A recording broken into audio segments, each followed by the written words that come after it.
नमस्कार दोस्तों, स्वागत है आप सभी का हमारे न्यूज 20 टीवी पर। दोस्तों, मैं आज आपके लिए लाया हूं देश और दुनिया की 20 बड़ी खबरें। तो आपको एक एक करके सभी खबरें विस्तार से बताई जाएगी। वीडियो को अंत तक देखें। तो चलिए शुरुआत करते हैं आज की पहली खबर के साथ।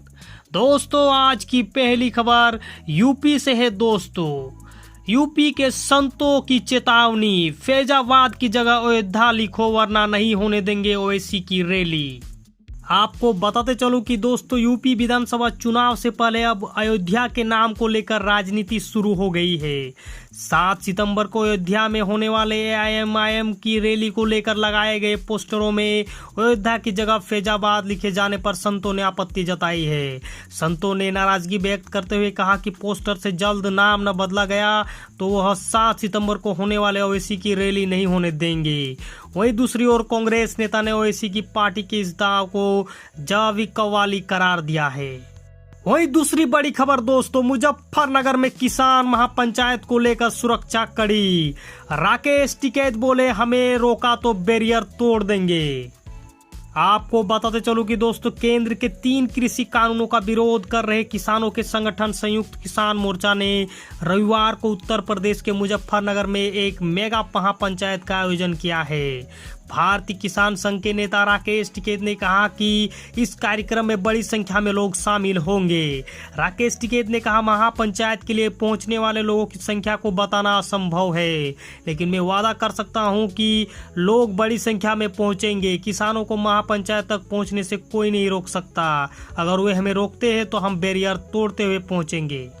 वही दोस्तों, झारखंड से खबर है। दोस्तों, नई विधानसभा में नमाज के लिए दिया गया कमरा। बीजेपी ने कहा हनुमान मंदिर भी बना। आपको बताते चलो कि झारखंड के नई विधानसभा भवन में नमाज अदा करने के लिए अलग से कमरा आवंटित किए जाने पर विवाद खड़ा हो गया है। विधानसभा सचिवालय की ओर से जारी आदेश में कहा गया कि नई विधानसभा भवन में नमाज अदा करने के लिए कमरा संख्या TW348 आवंटित किया जाता है। 2 सितंबर के जो जारी इस आदेश के सार्वजनिक होते ही सियासत शुरू हो गई। बीजेपी ने कहा कि यदि नमाज के लिए कमरा दिया गया है तो हम इसमें हनुमान जी का भी मंदिर बनवाया जाना चाहिए। वही राजस्थान से खबर है, गहलोत के गढ़ में सत्ता की चाबी हनुमान बेनीवाल के हाथ। आपको बताते चलो कि राजस्थान पंचायती राज चुनाव में सीएम अशोक गहलोत के गृह जिले जोधपुर की ओसिया पंचायत समिति में सत्ता की चाबी नागौर सांसद हनुमान बेनीवाल की राष्ट्रीय लोकतांत्रिक पार्टी के हाथ में आ गई है। वही दोस्तों, काबुल से खबर है। काबुल में महिलाओं का प्रदर्शन हिंसक हुआ। तालिबान ने आंसू गैस छोड़ी। महिला एक्टिविस्ट के चेहरे पर बंदूक की बट से हमला किया गया। आपको बताते चलो कि अफगानिस्तान में तालिबान के खिलाफ महिलाओं का विरोध प्रदर्शन हिंसक हो गया है।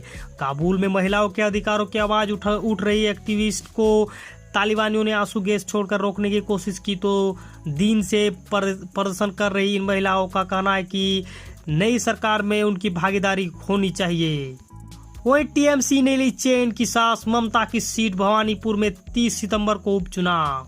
को बताते चलो कि पश्चिम बंगाल में बहुप्रतीक्षित उपचुनाव को लेकर तारीखों का ऐलान हो गया है।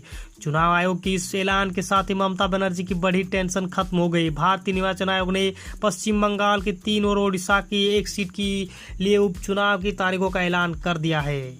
वही भारत में आतंकी हमले का खतरा। आतंकियों के निशाने पर है दिल्ली की इमारतें। आपको बताते चलो कि दोस्तों, भारत में आतंकी हमले का खतरा दिन ब दिन बढ़ते जा रहा है। इसमें पहली बार दिल्ली को निशाने पर लिया गया है। दोस्तों, ये कहा गया है कि दिल्ली में जल्द से जल्द आतंकी कुछ हरकत कर सकते हैं और कई इमारतों को निशाना बना सकते हैं। वही दोस्तों, असम में हुआ कार्बी आंगलोंग समझौता। अमित शाह की मौजूदगी में 1000 कैडर्स ने डाले हथियार।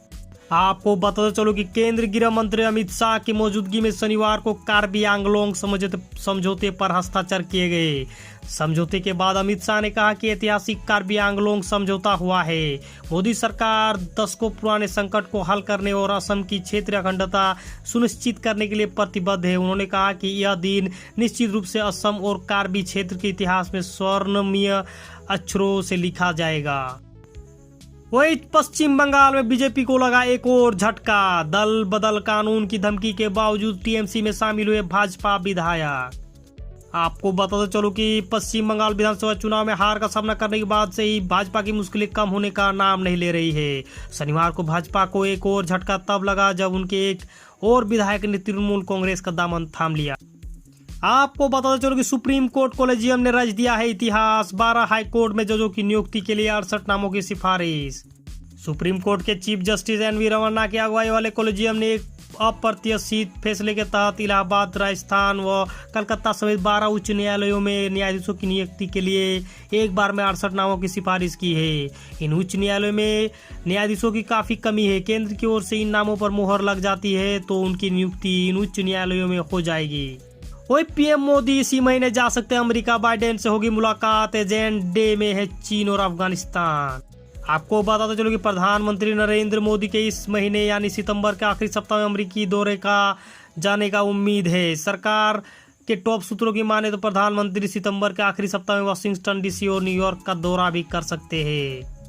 वही आईफोन 12 प्रो के लिए सीबीआई के अधिकारी ने बेच डाला ईमान। अनिल देशमुख के वकील को लीक की रिपोर्ट। आपको बताते चलो कि दोस्तों सीबीआई के सब इंस्पेक्टर अभिषेक तिवारी ने महाराष्ट्र के पूर्व गृह मंत्री के खिलाफ प्रारंभिक जांच और भ्रष्टाचार के मामले में संबंधित जानकारी और दस्तावेज देने के बदले जून में अनिल देशमुख के वकील से आईफोन 12 प्रो कथित तौर पर घूस लिया था। जांच एजेंसी ने कर्मचारी के खिलाफ दर्ज अपनी प्राथमिकी में यह बात कही है। वही तीसरी लहर लाकर ही मारेगा कोरोना। आज भी आए एक दिन में 43,000 के।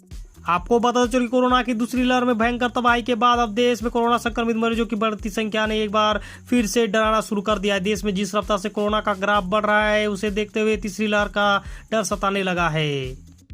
वहीं चुनावी सर्वे पर मायावती ने दागा सवाल। गले से नीचे नहीं उतर रहा था, याद दिलाई 2007 चुनाव की बात। आपको बता चलो कि एवी न्यूज सी वोटर चुनाव पूर्व सर्वे में उत्तर प्रदेश में बीजेपी को बढ़त और वोट प्रतिशत में बढ़ोतरी दिखाए जाने को लेकर बसपा ने हमला बोला है। बसपा प्रमुख मायावती ने कहा कि यह गले नहीं उतर रहा है। उन्होंने कहा कि प्री पोल सर्वे प्रायोजित ही नहीं बल्कि लोगों को हवा हवाई शरारतपूर्ण और भ्रमित करने वाला ही है। वही अमित शाह बोले 1950 के बाद नहीं आया लोकतंत्र, हमारे स्वभाव में थी डेमोक्रेसी। आपको बता चलो कि देश की राजधानी दिल्ली में पुलिस अनुसंधान एवं विकास ब्यूरो का 51वां स्थापना दिवस मनाया गया। इस समारोह में केंद्रीय गृह मंत्री अमित शाह भी शामिल हुए। इस दौरान शाह ने लोगों को संबोधित करते हुए कहा कि लोकतंत्र में देश में 1950 के बाद नहीं आया, यह हमारे देश का स्वभाव है। वही दोस्तों अयोध्या दौरे पर बीजेपी सांसद का वार। कहा राम मंदिर जाकर भगवान के दर्शन भी करना चाहिए असदुद्दीन अवैसी को।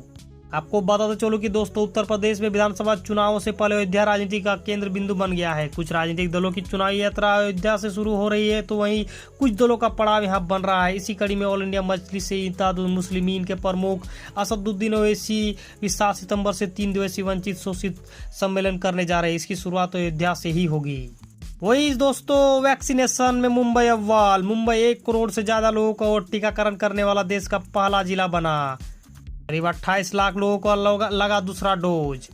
आपको पता चलो कि दोस्तों बृहन मुंबई महानगर पालिका के प्रयास के बाद मुंबई देश का पहला ऐसा जिला बन गया है जहां 1 करोड़ से ज्यादा लोगों का वैक्सीनेशन हुआ है। पोर्टल पर अपलोड किए आंकड़ों के अनुसार शुक्रवार तक यहां 1,63,497 लोगों को कोरोना का टीका लगा है।